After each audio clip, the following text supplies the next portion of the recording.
Hi, everybody. Welcome back. You have tuned in to Between the Vines. This is a podcast from the Lake Erie Regional Grape Program, which is a collaboration between both Penn State University and Cornell University. So we have specialists.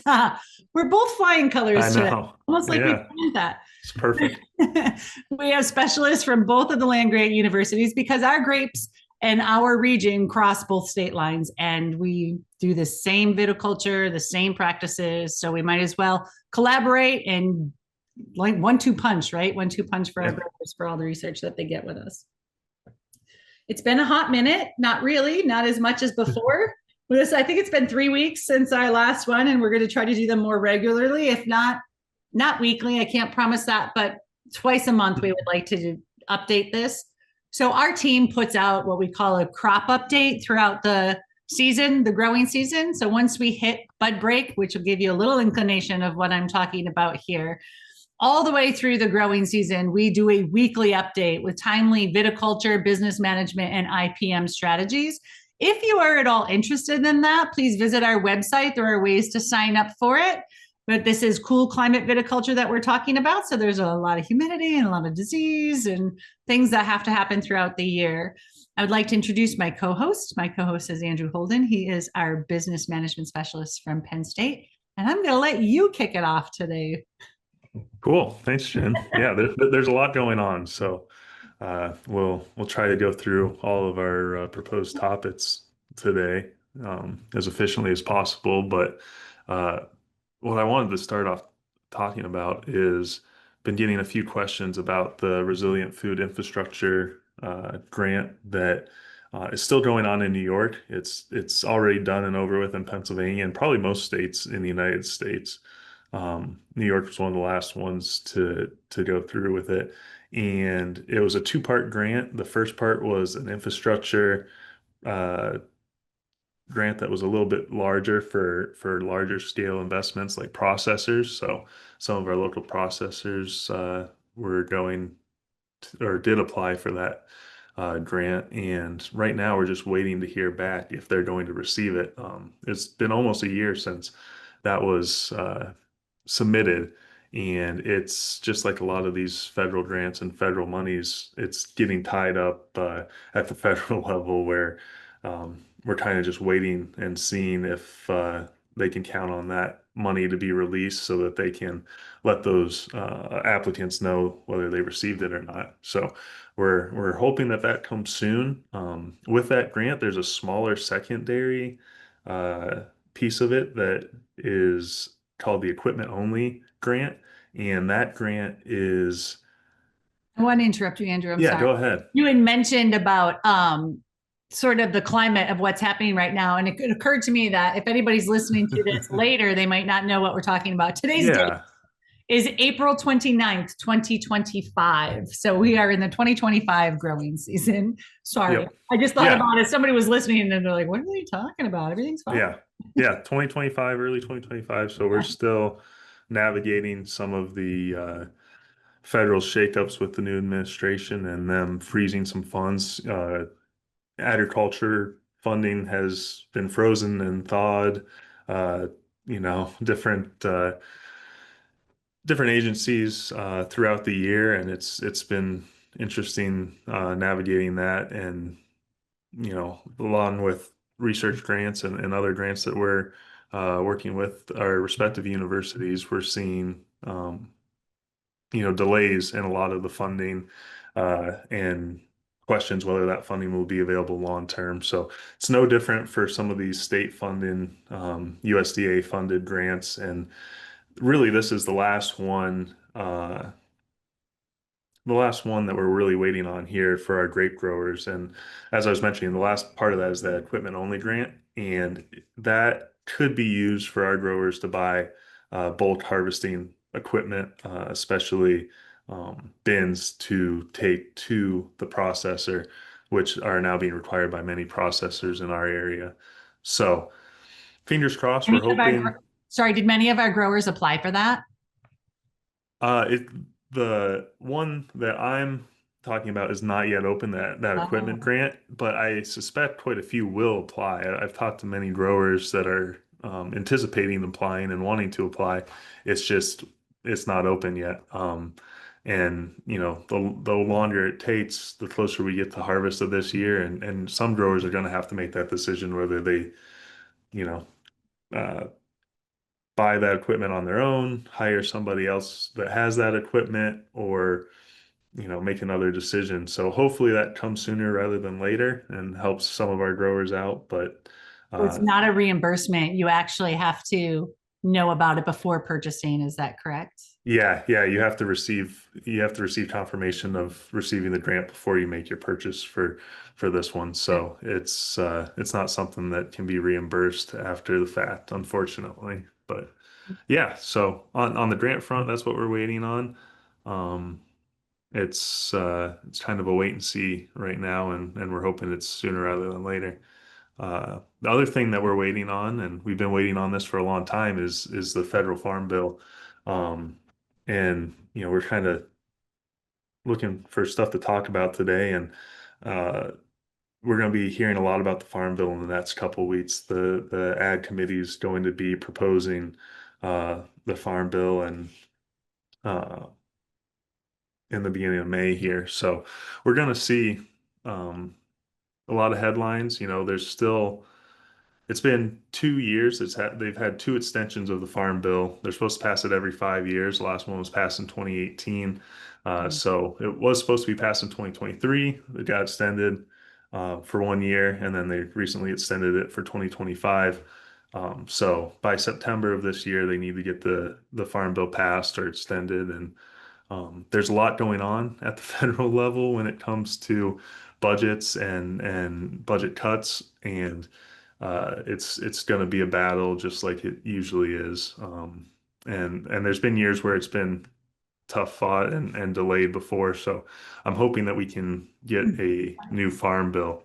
Um, but the reason I wanted to talk about it today is our specialty crop producers, our grape growers, often get overlooked when it comes to this bid bill. It mainly focuses on commodity crops when it comes to the ag side of things, and we want to make sure people are cognizant of it. It happens every 5 years. So, if you're connected with your state representatives, your federal representatives, and different organizations like Farm Bureau, make sure that your voice is heard. And this is the time where things get put in and taken out of that proposal. So So that was yeah, my next question to ask you about that. First of all, and I'm sorry if I'm putting you on the spot, but sometimes I like to play the role of when you know nothing about it. yeah. If so, what in fact is in the farm bill or that could potentially be in the farm bill that could help our growers that they need to be a little more educated on so that they can go to the legislature?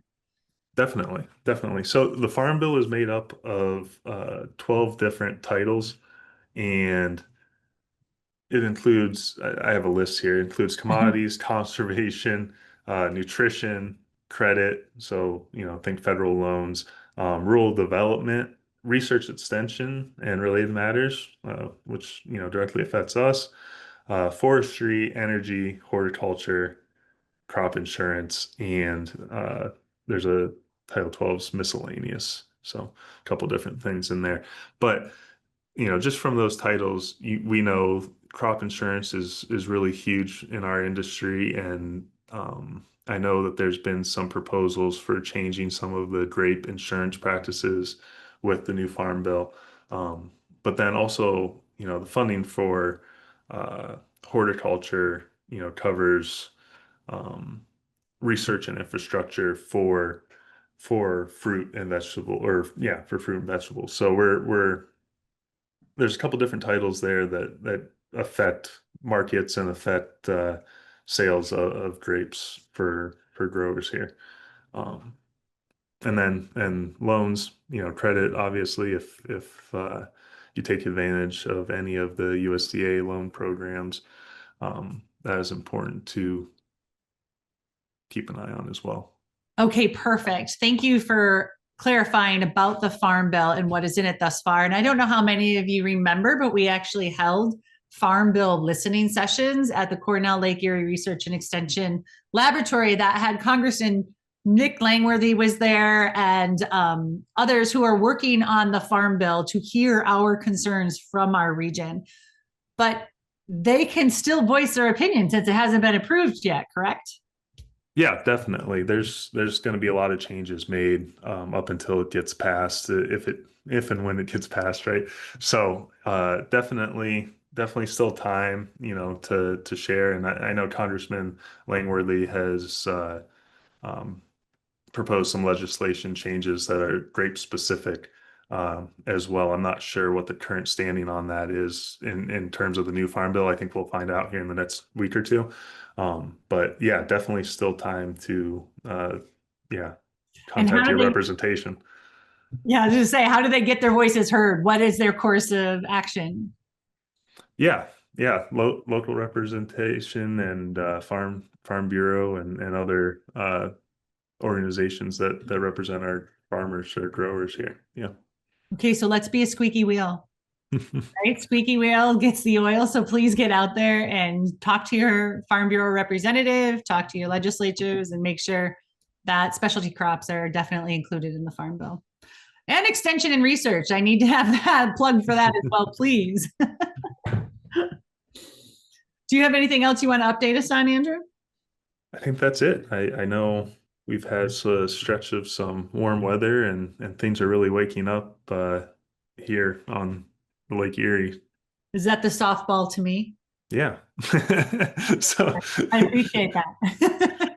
Yes, you're absolutely right. This warm weather has pushed us, and we are officially at bud break in our region in Concord. And I can anecdotally speak for looking around the belt that bud break and some of our other bud breaking varieties is out there as well. So we call it when we see 50% pink and the leaves edges of the leaves are exposed. So 50% of the buds in the vineyard have to exhibit that phenology stage in order for us to call bud break officially at Cornell. I do have to state that our processors tend to use a different, I should back up and add that it's not just Cornell. Brian Head also tracks phenology at the Lergrick station in Northeast, and we go by that same parameters, 50% pink showing. So some of our processors go by 10% pink showing, and I just spoke with some of them this morning, and we got all of our dates settled so that I could officially say it on our podcast.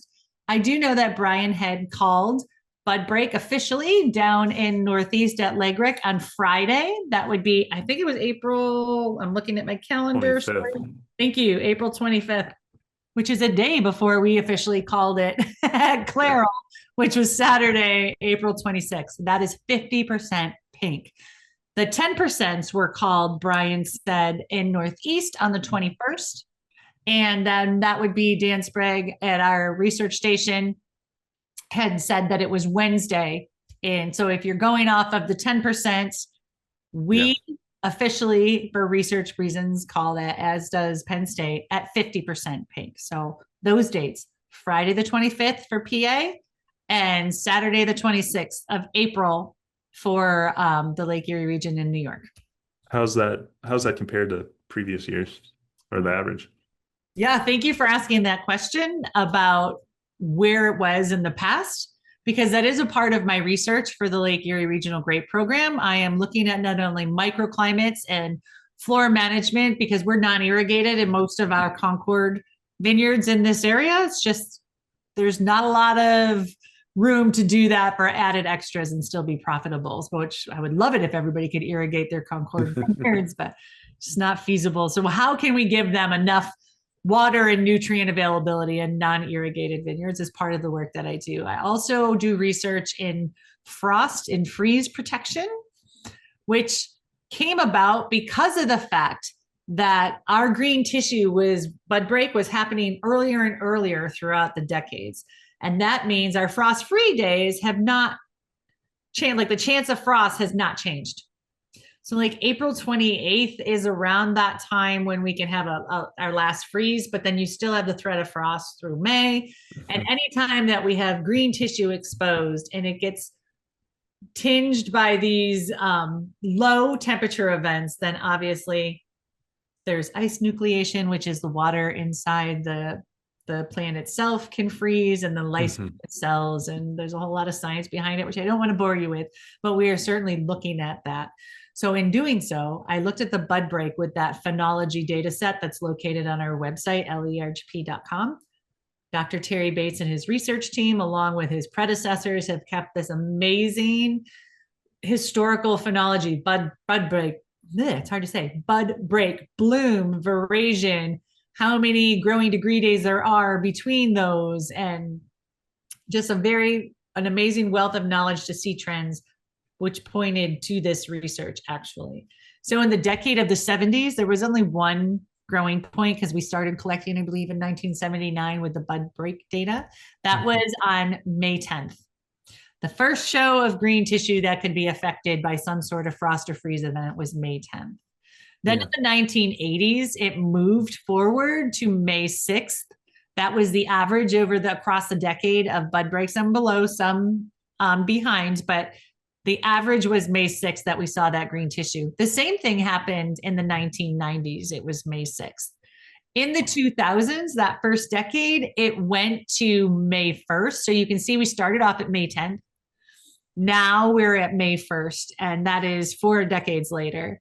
Then in the next, like the 2010s to the 2020s, we had a couple of them. There was some cold events that happened in there where we had long cold spells of cold weather. So that pushed our bud break to May 4th.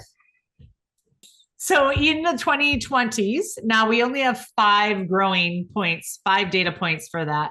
But now we're averaging April 29th. So as you can see throughout the decades, bud break is pushing earlier and earlier. So we have that threat of frost or freeze damage, which is what we looked at last year and what we are now facing again this season.